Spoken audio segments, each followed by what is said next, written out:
In today's video, we're going to be making some ribs, two different kinds of ribs. Pork, St. Louis style, and then some beef ribs.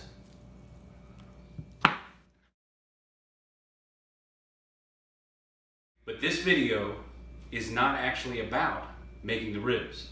The other day, somebody asked me the question, what do I wish I knew when I first started learning to use an offset smoker or smoking any meat?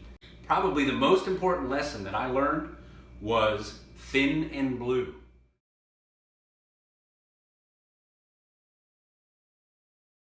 But basically that's managing the wood, the fire, how efficient the burn is going, how hot it is, and what the smoke is that's going into your smoking chamber. That bitterness is caused from a bad burn or not hot enough, and what you're putting on your meat is literally soot. So if you bear with me for a second, I'll get these ribs all set up and seasoned up, ready to go. We'll start working on our smoke.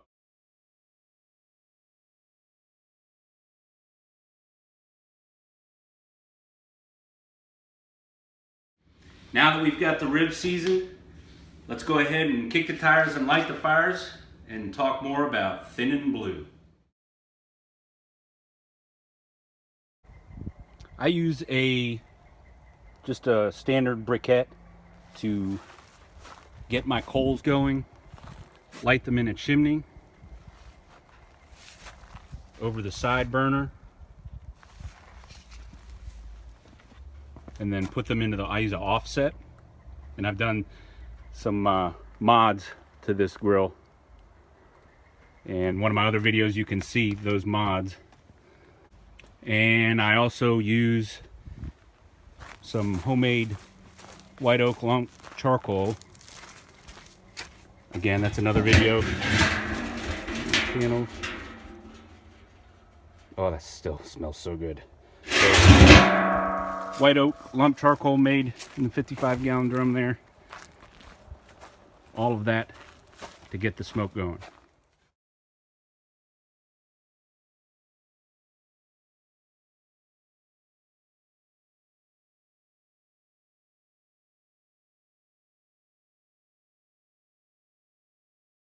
Heat in those coals, they just need to finish all lighting and getting hot enough to cook. So pull those off the side burner and bring it over here.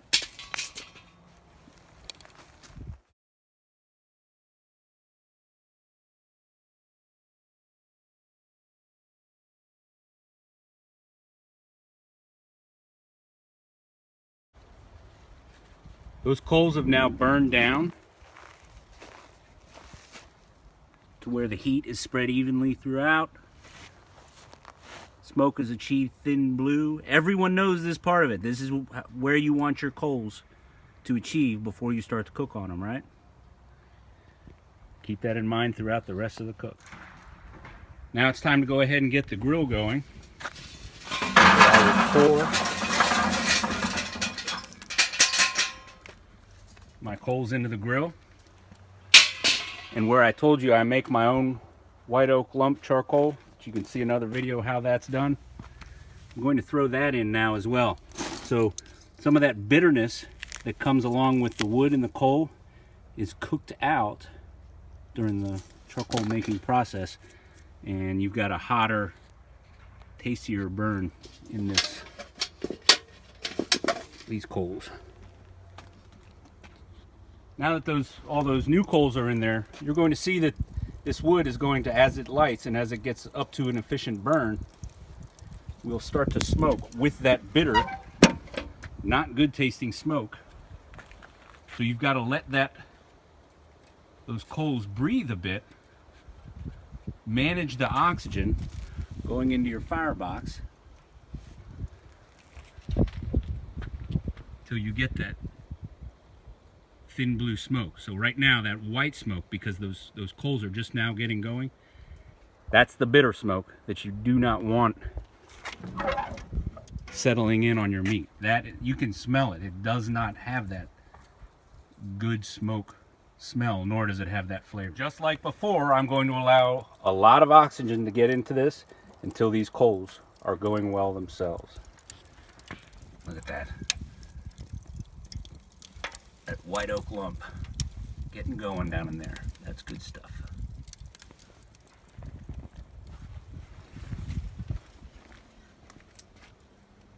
So while these coals are getting going, what I'll do periodically is choke off the box or get it set up to where the smoke cook portion of it that I want, and I'll keep an eye on that smoke to see whether or not I've achieved coals that are burning properly to keep it thin and blue.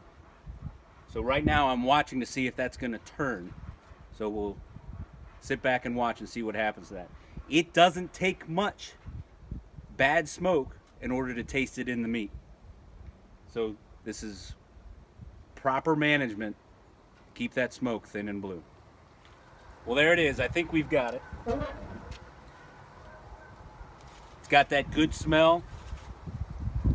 Thin and blue. Firebox is going well. I think we're ready to put the meat in.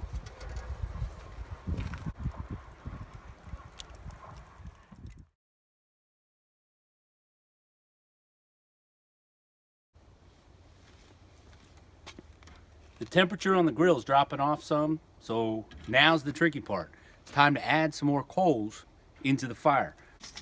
The homemade lump charcoal. I'm gonna go ahead and add the lump in.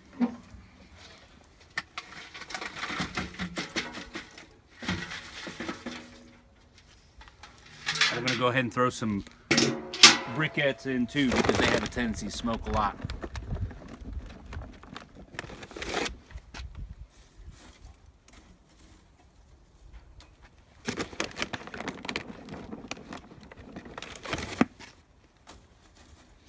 So what you'll see over the next couple of minutes is that fire is going to start sparking up in those coals that I just added, and the smoke will turn into the bitter, bad smoke flavor. And you've got to manage the firebox to get that heat back up, those coals burning efficiently, just the same as when you started the coals, and get them burning well. So we'll let this go for a minute, and you can watch that white smoke's gonna build, build, build. And if I were to close this up right now, and I'm gonna do it real quick, because what I absolutely do not want to do is ruin those ribs. The smoke is a good color right now. Coming out of there. Can't even really see it, but thin and blue. You can see it if I open the firebox up. Watch what happens if I choke this off too early before those coals are going well enough yet. All right, that's about as far as I want to take it, because it will ruin your meat real quick. So I'm gonna go ahead and open that back up. I'll open this real quick just to get that smoke out. So you can see that smoke gets, it's not thin and blue, it gets too heavy. It's not an efficient burn. You're loading up that creosote. So now's the time to let those coals, just like you started them before,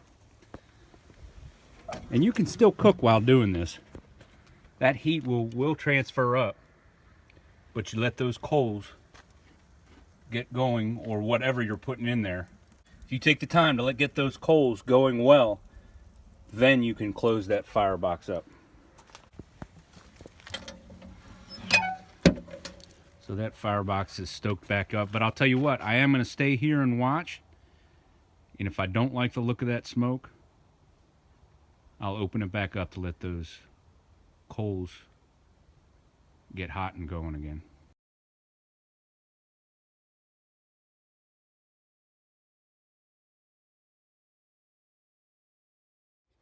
All right, so I'm happy with that smoke. Coals are back in. Box is ready to be stoked back up. Temperature's rising where I need it to be. Thin and blue. Remember that. Be patient. Thank you for watching the video. Feel free to check out my channel, Teach a Man to Fish. Click like, share, and again, you can check out my other videos where I talk about the other skills in the grill, making your own charcoal, the review of this Oklahoma Joe grill, and many other videos. Thank you. Enjoy.